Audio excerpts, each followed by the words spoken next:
خدا اور مخلوق کے درمیان کوئی قدر مشترک نہیں ہو سکتی۔ جو مالک ہے اور غلام ہے ان میں کوئی قدر مشترک نہیں ہو سکتی۔ خدا نے اپنی خدائی کی ایک صفت ایسی ہے جس میں اپنی مخلوق کو شریک کیا ہے، اور وہ یہ کہ اللہ تعالیٰ نے کہا کہ اے ایمان والو، میں اور میرے فرشتے بھی نبی پاک صلی اللہ علیہ وسلم پر درود بھیجتے ہیں اور تم بھی ان پر درود بھیجو۔ تو یہ ایک آیت یا یہ ایک حکم اس بات کا اندازہ کرنے کے لیے کافی ہے کہ نبی پاک صلی اللہ علیہ وسلم کا کیا مقام اور مرتبہ ہے، کہ اللہ تعالیٰ نے جو صفت اپنے لیے رکھی ہے، کہ جو وصف اللہ تعالیٰ کا ہے، جو خدا تعالیٰ کام کرتے ہیں، وہ اللہ کو اپنے نبی کے حوالے سے اتنا محبوب ہے کہ اس میں اپنے کرم سے ہمیں بھی شریک ہونے کا حکم دیا ہے۔ تو لہٰذا اس حوالے سے یہ محفل بہت پاکیزہ بھی ہے، ممتاز بھی ہے اور افضل بھی ہے، اور اس میں شرکت ایک باعث سعادت ہے۔ میرے بھائیوں اور بہنوں، ہمارا یہ عقیدہ ہے کہ نبی پاک صلی اللہ علیہ وسلم اللہ کے آخری نبی اور رسول ہیں۔ اللہ تعالیٰ نے انسانیت کی تعلیم اور رشد کے لیے انبیاء کا سلسلہ بھیجا، اور حضرت آدم علیہ السلام سے لے کر نبی پاک صلی اللہ علیہ وسلم تک 1,24,000 جو پیغمبر اور رسول آئے، اب وہ سلسلہ ہمیشہ کے لیے بند ہو گیا ہے۔ اور اس سلسلے کے بند ہونے کے بعد انسانیت کو خدا کا پیغام پہنچانے کا مشن نبی پاک صلی اللہ علیہ وسلم اپنی امت کے سپرد کر کے گئے ہیں۔ لہٰذا آپ کے اس مشن کو اس امت نے انسانیت تک پہنچانا ہے، اور انہیں اللہ اور اللہ کے رسول صلی اللہ علیہ وسلم کی راہ کی طرف متوجہ کرنا ہے۔ آج دنیا میں 2 ارب کے قریب مسلمان ہیں، لیکن ہم یہ دیکھ رہے ہیں کہ 1 کروڑ کی آبادی والا ملک، اس نے 2 ارب مسلمانوں کو آگے لگایا ہوا ہے۔ ہر روز غزہ میں، فلسطین میں، لبنان میں مسلمانوں کے خون سے ہولی کھیلی جاتی ہے، لیکن 2 ارب مسلمان بے بس اور بیچارے نظر آتے ہیں۔ اگر یہ 2 ارب شاید پھوکے ہی ماریں تو وہ اس 1 کروڑ کے ملک کو فنا کر سکتے ہیں۔ تو سوچنے کی یہ بات ہے کہ آج یہ امت جو اس عظیم ہستی کی امت ہے، اس بے بسی میں کیوں ہے؟ تو اس کا جواب بھی نبی پاک صلی اللہ علیہ وسلم نے یوں دیا کہ جب صحابہ کو یہ فرمایا کہ ایک وقت آئے گا کہ میری امت کے لوگوں کا کفار ایسے نشانہ بنائیں گے جیسے بھوکا دسترخوان پہ کھانے پر پڑتا ہے۔ صحابہ کرام کے لیے یہ بات ناقابل یقین تھی، کیونکہ وہ دور تھا جب 313 ہزاروں پہ غالب ہو جاتے تھے، اسلام کی ہیبت تھی کفار کے اوپر۔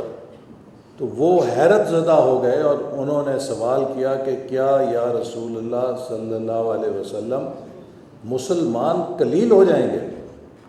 تو آپ نے فرمایا نہیں، کثیر ہوں گے، تعداد میں بہت زیادہ ہوں گے۔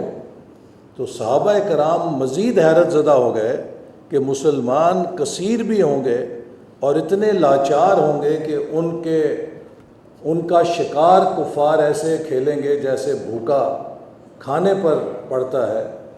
تو پھر نبی پاک صلی اللہ علیہ وسلم نے فرمایا کہ وہ ایک مرض میں مبتلا ہو جائیں گے، جس مرض کو آپ نے وہن کے نام سے کہا، کہ ان میں حب الدنیا اور کراہت الموت، کہ دنیا کی محبت اور موت کی کراہت کا فتنہ آ جائے گا یا بیماری آ جائے گی، وہ اس دنیا کی محبت میں اتنے گرفتار ہو جائیں گے کہ وہ آخرت کو اور موت کو بھول جائیں گے۔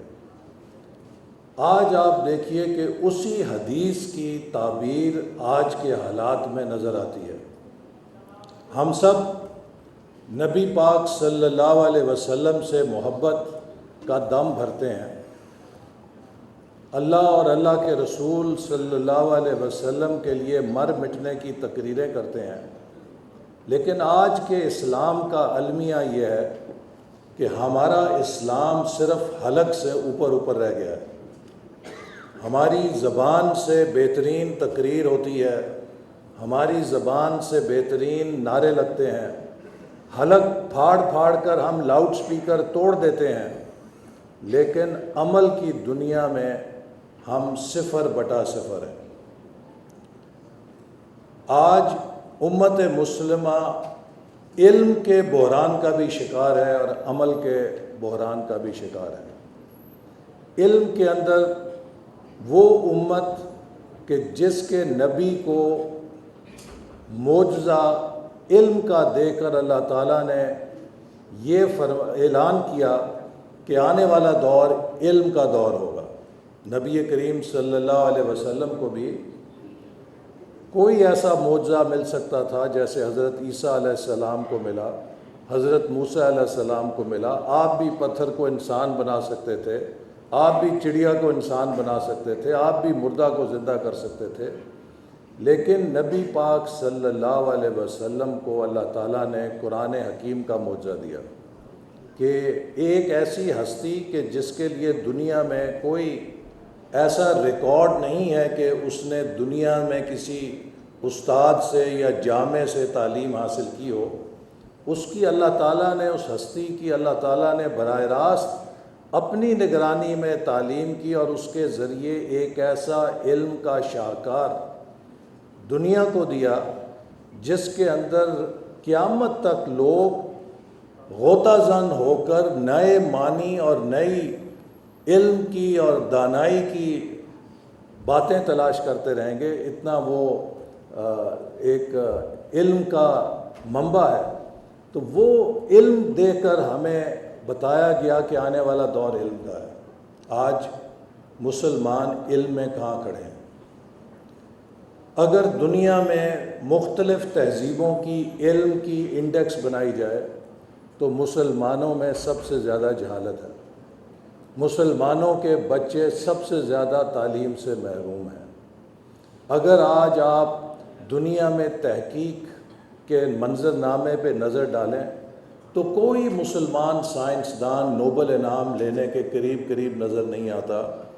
دنیا میں کائنات کی تحقیق اللہ تعالیٰ نے کہا کہ جو اہل ایمان ہیں اور اہل عقل ہیں وہ اس کائنات پر اور اس کائنات اور زمین کے جو رموز ہیں ان پہ غور و فکر کرتے ہیں اور وہ مشاہدہ کرتے ہیں، اور بار بار کہا کہ اس کائنات میں نشانیاں ہیں بصارت والوں کے لیے اور عقل والوں کے لیے، لیکن ہم نے اپنی بصارت پہ پردے ڈال دیے اور عقل پہ تالے ڈال دیے اور کہا کہ عقل کا دین سے کوئی تعلق نہیں، حالانکہ اللہ تعالیٰ نے قرآن مجید میں بار بار عقل کو انووک کیا کہ اپنی عقل سے کام لو اور مجھے پہچانو۔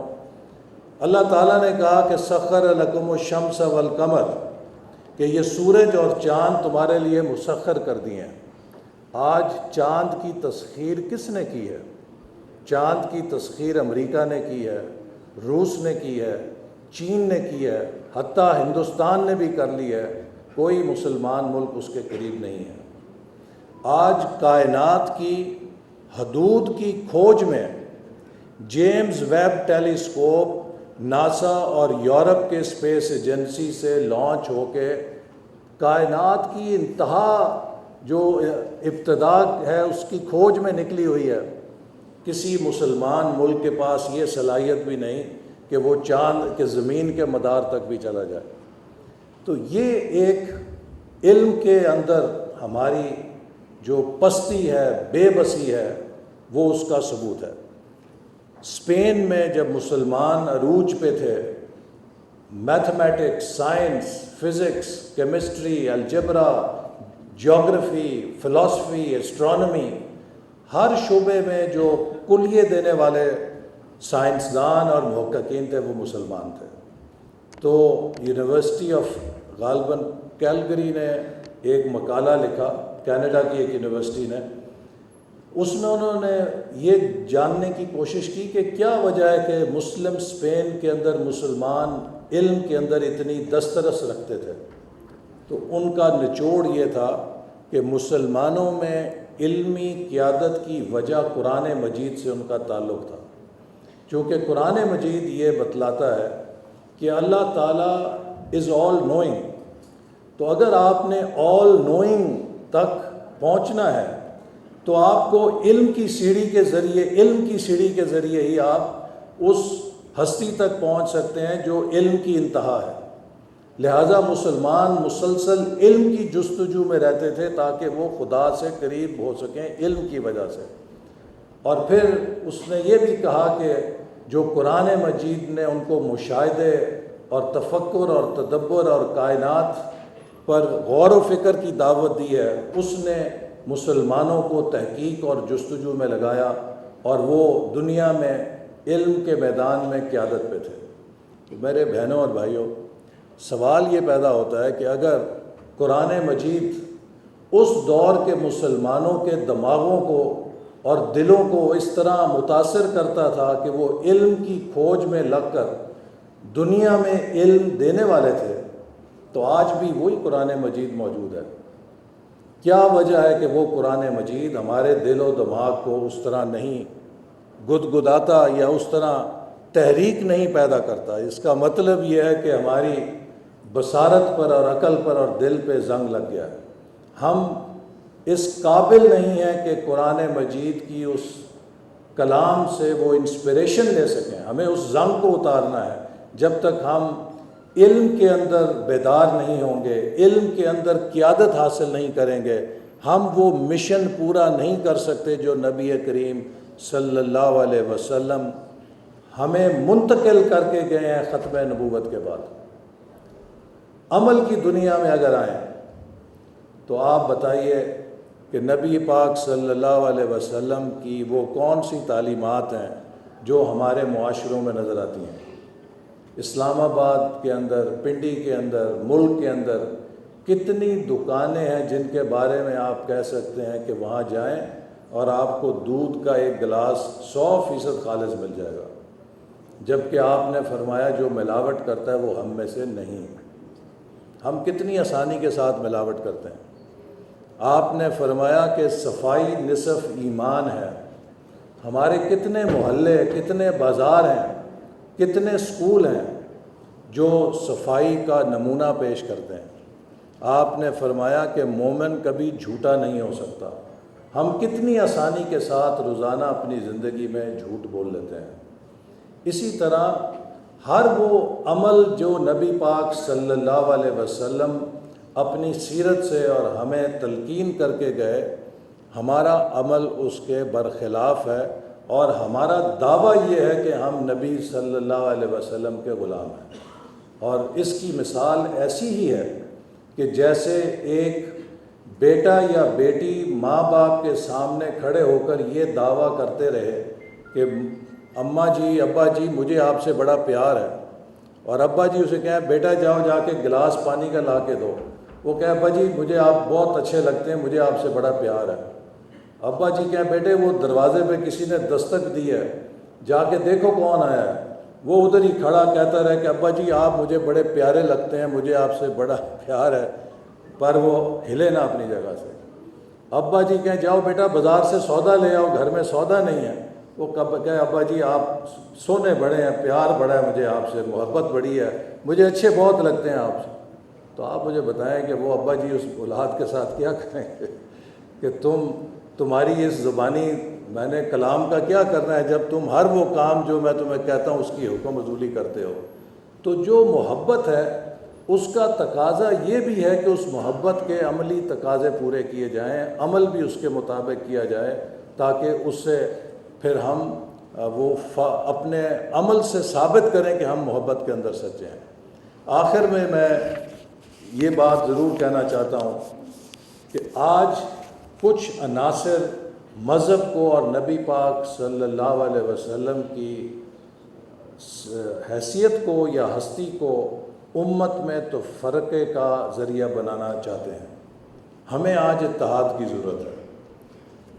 میں آپ کے سامنے ایک زندہ مثال ہوں کہ میں اس ماں کا بیٹا ہوں کہ جس نے پاکستان میں پہلی دفعہ ناموس رسالت صلی اللہ علیہ وسلم کا قانون پاس کروایا۔ میری رگوں میں اس ماں کا خون ہے، لیکن مجھے بھی ایک گروہ نے خدا نہ خواستہ نعوذ باللہ ناموس رسالت کا مجرم بنا کر اتنا زہریلا پروپیگنڈا کیا کہ ایک نوجوان نے اس نفرت کے زہر کی وجہ سے میری جان لینے کی کوشش کی، اور وہ نفرت کی جو گولی اس کے دماغ میں سوشل میڈیا کے ذریعے ڈالی گئی، وہ اس کی پستول سے نکل کے میرے جسم میں پیوست ہو گئی، اور ابھی بھی آج بھی میرے جسم میں موجود ہے، اور مجھے وہ یہ یاد دلاتی ہے کہ ہم نے اپنے معاشرے سے نفرت کا کلا کما کرنا ہے۔ ایک واقعہ ہے کہ ایک صحابی تھے، حضرت اسامہ بن زید غالباً نام تھا ان کا رضی اللہ عنہ۔ ایک جنگ کے واقعے میں ایک کافر تھا، وہ ان سے لڑتا رہا، بالآخر وہ ان کی نشانے میں آ گیا، اور جو ہی آپ نے تلوار اٹھائی اس کی گردن لینے کے لیے تو اس نے فوراً لا الہ الا اللہ محمد رسول اللہ کلمہ پڑھ لیا۔ لیکن صحابی نے یہ سوچا کہ یہ تو ابھی لڑ رہا تھا مجھ سے، اور یہ میری تلوار دیکھ کے جب گردن پہ آ گئی ہے تو اس نے خوف سے کلمہ پڑھ لیا، تو انہوں نے اس کی گردن اڑا دی۔ جب یہ واقعہ نبی کریم صلی اللہ علیہ وسلم کے علم میں آیا تو آپ نے بڑی ناگواری کا اظہار کیا، اور اتنی ناگواری کا اظہار کیا کہ وہ صحابی پریشان ہو گئے، اور انہوں نے اپنی صفائی دینے کی کوشش کی کہ انہوں نے کہا یا رسول اللہ صلی اللہ علیہ وسلم، وہ تو مجھ سے اور ہم سے لڑ رہا تھا، کافر تھا، اور وہ جب صرف اس کے تلوار موت اس کے سر پہ آ گئی میری دیکھ کے تلوار، تو اس نے خوف کے مارے میں کلمہ پڑھا۔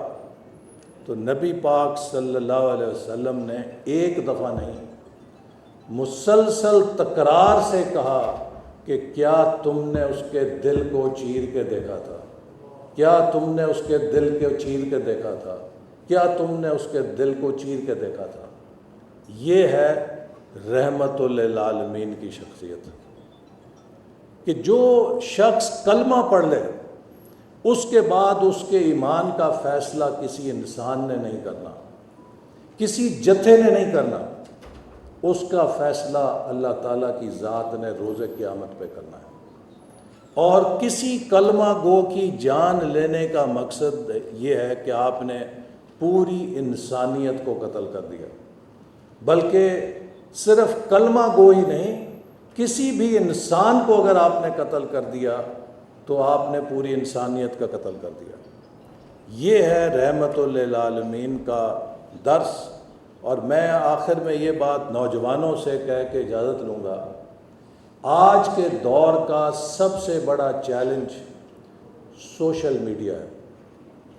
ابھی ورلڈ اکنامک فورم میں سوئٹزرلینڈ کے اندر اجلاس ہوا جس میں دنیا بھر کے لیڈرز اکٹھے ہوتے ہیں۔ ان سے پوچھا گیا کہ اس وقت دنیا کے امن کو سب سے بڑا رسک کیا ہے، دنیا سب سے بڑے کون سے رسکس کا سامنا کر رہی ہے، خطرات کا سامنا کر رہی ہے؟ تو نمبر 1 پہ انہوں نے ایٹمی جنگ نہیں کہا، نمبر 1 پہ انہوں نے کلائمیٹ چینج نہیں کہا، انہوں نے نمبر 1 کیا کہا؟ مس انفارمیشن۔